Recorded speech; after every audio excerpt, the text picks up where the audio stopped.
أو من ضمن السياج أو من ضمن النقطة الصفرية. هذا السياج طبعا من المفترض أن يمثل النقطة الصفرية بين إقليم كردستان وبين إيران. الواضح جدا بأن هذا السياج يأتي خلف هذه القلعة. واضح أن الإيرانيين تقدموا وأنشأوا هذه القلعة من هذا الفوتج والصور طبعا التي نشرت من قبل NRT. وإذا ما أخذنا لقطة أخرى من جهة أخرى لنفس هذه النقطة ستلاحظ بأن السياج بعيد للغاية ولا شيء يأتي. لاحظ بعيد للغاية لا شيء يأتي واضحا مع هذه القلعة. القلعة قريبة للغاية وهو يوضح بأنهم في آخر نقطة جبلية مطلع على هذه المنطقة، وهو يفسر لماذا هذه الكاميرا تأخذ الصورة كاملة لهذا البرج أو لهذه القلعة التي نتحدث عنها. وبالنظر إلى هذه القلعة الكبيرة التي شيدت أيضا نفس المنظر تماما. ستلاحظ بأن السياج بعيد، السياج يأتي خلف القلعة. واضح جدا أن السياج لا يأتي واضحا مع هذه القلعة، والقلعة واضحة بكل تفاصيلها التي يتواجد عليها الجنود الإيرانيين،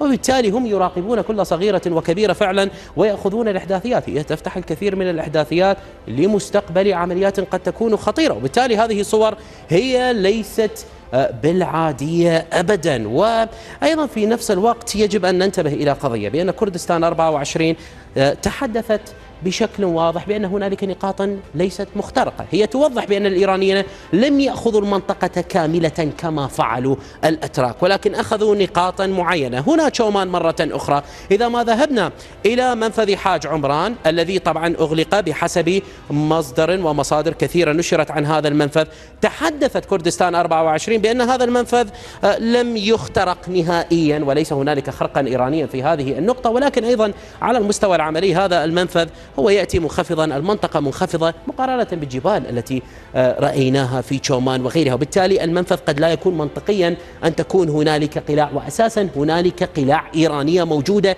قبل هذه القلاع التي تحدثنا عنها في هذا الاتجاه على سبيل المثال. وهذه فرصة لكي نرى القلاع التي تحدثنا عنها مع النقطة الصفرية أو الحدود الصفرية. على سبيل المثال هنا سترى هذه واحدة من القلاع، هم لديهم هذه الاستراتيجية، هي موجودة. لاحظ هي خلف الحدود، خلف الحدود مع إقليم كردستان، ليس هنالك أي خرق. هذه نقطة أخرى، لا خرق أبدا من قبل الإيرانيين في